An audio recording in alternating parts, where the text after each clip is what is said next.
Selamat pagi, Assalamualaikum warahmatullahi wabarakatuh. Salam sejahtera untuk kita semuanya. Selamat datang di mata kuliah asuhan dan konteks ya, di mana saat ini tadi mungkin sudah dengan Bu Ratih kita dijelaskan terkait dengan apa sih perbedaan ginekologi dan juga obstetri.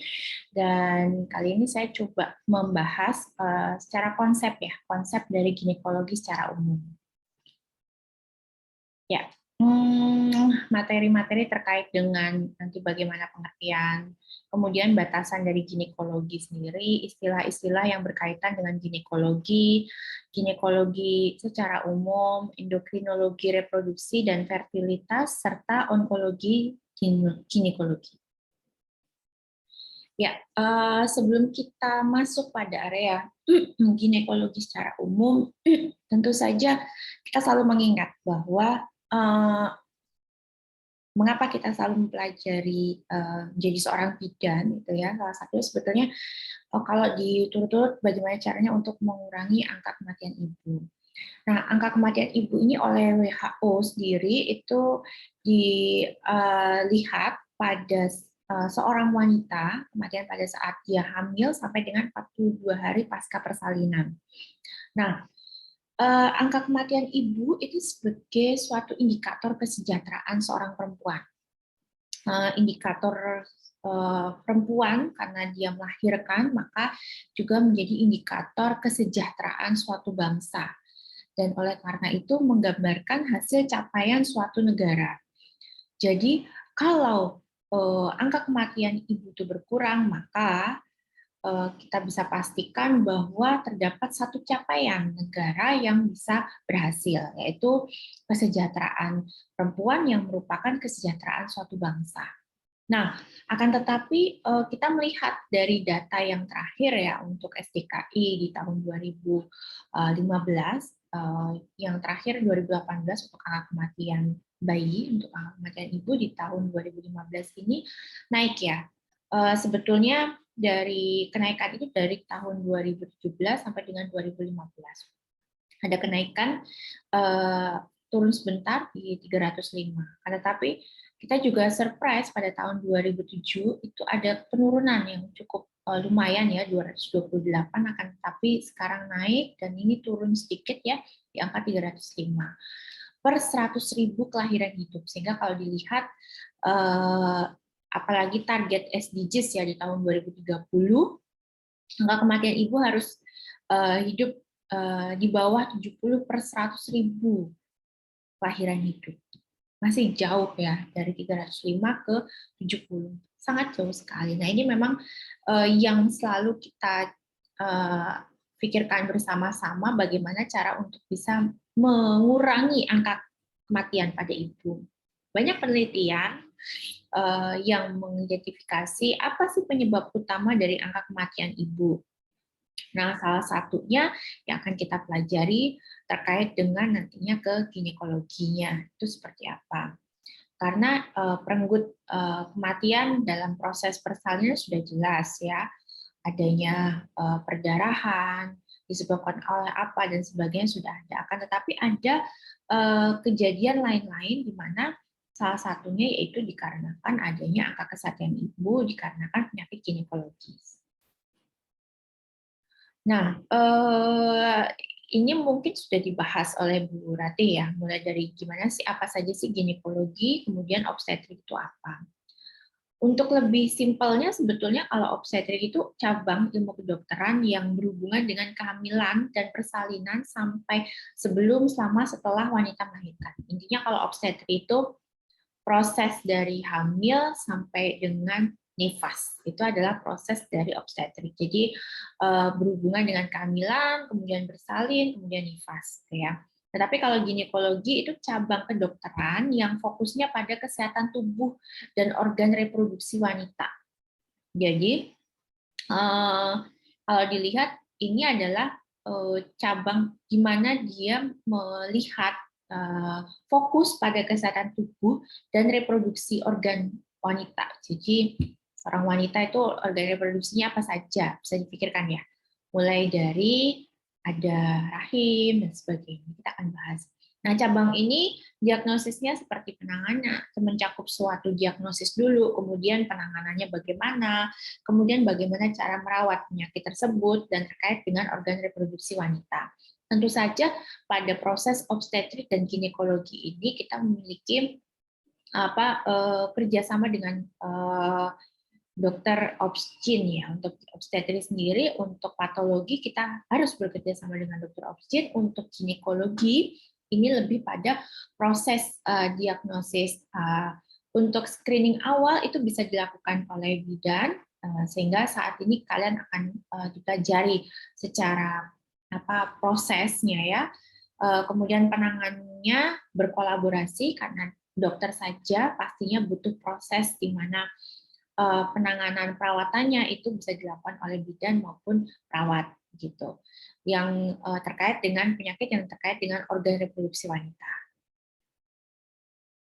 Nah, pengertian dari ginekologi sendiri, kalau kita bicara terkait dengan ginekologi secara harfiah ini ilmu mengenai suatu wanita, ya, jadi organ reproduksi wanita, atau science of women, yaitu cabang ilmu kedokteran yang khusus mempelajari penyakit-penyakit reproduksi wanita apa saja. Ada rahim, vagina, ya, vulva vagina itu ya, kemudian ovarium, dan juga tuba fallopinya, ya. Tuba fallopinya, kemudian ovarium, tubanya, ovarium, rahimnya, kemudian serviks, vaginanya, vulvanya, itu yang terkait dengan ginekologi. Hal-hal tersebut yang sangat berkaitan erat. Nah, batasan dari ginekologi terkait dengan gangguan haid, kemudian perdarahan, uterus abnormal, kemudian keputihan, kemudian endometriosis, radang panggul, Bartholinitis, mioma, tumor, ovarium, kemudian infertilitas, bahkan sampai dengan menopause. Jadi yang kaitannya dengan perut ke bawah ya. Dan nanti ada kaitannya maka juga dipelajari terkait dengan endokrinologinya, karena ini ada kaitannya dengan infertilitas, menopause, dan juga proses menstruasi pada seorang wanita. Istilah yang berkaitan dengan istilah ginekologi itu sangat banyak sekali. Ini hanya sebagian kecil yang mungkin kita coba bahas. Nanti di dalam diskusi akan lebih difokuskan lagi kepada apa-apa saja yang dibahas dalam ginekologi. Pertama ada dismenor. Ini kaitannya dengan menstruasi ya, dismenor, amenor, hipomenor, polimenor, oligomenor, menorragia, leukoria. Kemudian ada hubungannya dengan adenomyosis, atresia hymenalis, atresia labium minora, Bartholinitis, hipertrofi IVA, kista, bahkan ada kista Bartholini, polip, endometrium, vaginismus, kemudian vaginektomi, perineotomi, dan vaginitis radang. Ada juga kandiloma, kanproid, kemudian granuloma, adenomyosis, fibroma, limfoma, kista infertil, dispareunia, dan lain-lain yang hubungannya dengan organ reproduksi wanita. Batasan terkait dengan pemeriksaan ginekologi, untuk menegakkan terkait dengan pemeriksaan ginekologi dibutuhkan pemeriksaan ini memang biasanya terdapat keluhan-keluhan. Keluhan ini tentunya kita harus anamnesa terlebih dahulu. Apa sih keluhan dari penyebab utama dari apa yang dia rasakan? Apakah perdarahan, rasa nyeri, pembengkakan, keluhan tertentu yang mengarah pada ke diagnosisnya. Dan riwayat penyakit umum dari riwayat obstetriknya bagaimana, riwayat ginekologis, riwayat head keluar, sekretnya dari kemaluan, semua dikupas tuntas di dalam asuhan kebidanannya. Anda sudah mengetahui ya, mulai dari keluhan utama, kemudian HPHT-nya yang berkaitan dengan apa yang dia keluhkan sesuai dengan tubuh yang memang dia keluhkan gitu. Setelah adanya anamnesis, tentunya kita melakukan pemeriksaan fisik. Nah, pemeriksaan fisik secara umum adanya vital sign, kemudian mamai, perabaan, abdomen, kemudian secara khusus kita kenal yang dinamakan dengan pemeriksaan ginekologi. Posisinya, litotomi, apakah miring, apakah kedua tungkai sejajar, sesuai dengan apa apa yang dirasakan oleh pasien. Kemudian metode pemeriksaannya bisa menggunakan inspekulo, vaginal touch, ya VT, kemudian bisa juga rectal touch, kemudian pemeriksaan bimanual juga bisa dilakukan. Nah, tadi proses dari penegakan diagnosa pada pasien ginekologi. Nah, kembali lagi, seorang bidan itu tugasnya adalah screening. Kalau untuk tugas fungsi bidan, besok pagi kita akan belajar lebih lanjut lagi, akan tetapi saya selalu mengingatkan bahwa diagnosis akhir ada pada DSOG, apalagi ketika dilakukan dengan tambahan pemeriksaan penunjang. Sebagai sebuah contoh, ketika kita ada leukorrhea misalkan putihan gitu ya, kita lakukan treatment, ketika kita lihat dengan edukasi ternyata pasien ini juga masih dengan kondisi yang sama, anamnesanya kita gali ternyata ada permasalahan begitu. Nah, untuk lebih lanjutnya ketika kita melihat bahwa memang permasalahannya mengarah pada suatu penyakit tertentu, sebagai sebuah contoh, misal ternyata si suaminya pernah selingkuh, misalnya begitu, tapi kok dia keputihannya sampai dengan warnanya, kita berikan edukasi tentang personal hygiene sebelumnya tidak mempan, ternyata suaminya dia ngaku pernah selingkuh. Nah, setelah itu ya sudah, kita bisa kolaborasi ke dokter SPOG untuk memberikan treatment karena pasien tersebut dengan riwayat melakukan hubungan seksual dengan suami yang sebelumnya ada permasalahan dan bisa diceritakan sendiri oleh si ibu nantinya ya.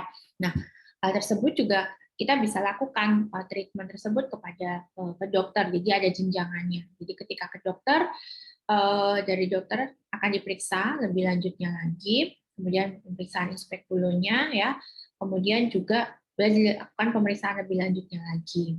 Nah, dari hal tersebut nantinya akan ditegakkan diagnosis dikarenakan oleh apa?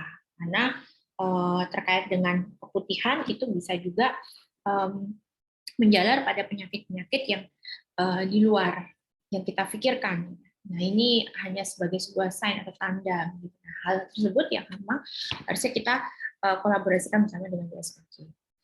Nah, tidak lupa kita belajar terkait dengan endokrinologi reproduksi dan fertilitas. Nah, kita ketahui bahwa cabang biologi yang terkait dengan hormon kita sebut dengan endokrinologi. Definisi hormon sendiri adalah bahan substansi biologis yang dihasilkan oleh kelenjar buntu organ tertentu dalam jumlahnya kecil, masuk aliran darah, mempunyai organ sasaran, dan dapat mendorong atau menghambat fungsi dari organ sasaran atau target tersebut. Nah, hormon berpengaruh terhadap metabolisme sel, pertumbuhan, perkembangan, serta keseimbangan tubuh. Nah, dari mana? Dari sini kita akan belajar. Sistem endokrin itu sebetulnya mengatur aktivitas tubuh dengan cara melepaskan atau menyekresi senyawa kimia yang dinamakan dengan hormon. Jadi, sistem dari endokrin itu mengatur aktivitas tubuh dengan cara melepaskan suatu menyekresi atau bisa melepaskan atau menyekresi suatu senyawa kimia. Nah, senyawa kimia ini dinamai dengan hormon. Nah, hormon itu dihasilkan dalam jumlah sedikit oleh kelenjar endokrin. Ada 7 buah kelenjar endokrin yang tersebar di seluruh tubuh. Ada kelenjar hipofisis, kelenjar tiroid, kelenjar paratiroid, kelenjar adrenalin, kelenjar pankreas, ovarium pada perempuan, dan testis pada laki-laki. Nah, ini letak dari hipotalamus di sini ya. Kemudian hipofisis, kelenjar hipofisis, kemudian kelenjar pineal, kemudian adanya kelenjar tiroid, paratiroid, gitu ya, kemudian kelenjar timus, adrenal, pankreas, ovarium, atau juga jika pada laki-laki adalah testis. Nah, hipotalamus, kalau kita lihat di sebelah sini kecil ya, merupakan bagian otak depan yang mengandung sekumpulan sel-sel neurosekretori, di mana neurosekretori ini berfungsi menghasilkan hormon-hormon yang bekerja mengontrol kelenjar pituitari. Di mana kelenjar pituitari atau hipofisis ini merupakan kelenjar yang berukuran kecil dengan diameter kurang dari 1 cm. Nah, pituitari itu disebut dengan nahkoda atau master gland. Disebut karena hormon yang disekresikannya dapat mengendalikan kelenjar endokrin yang lain.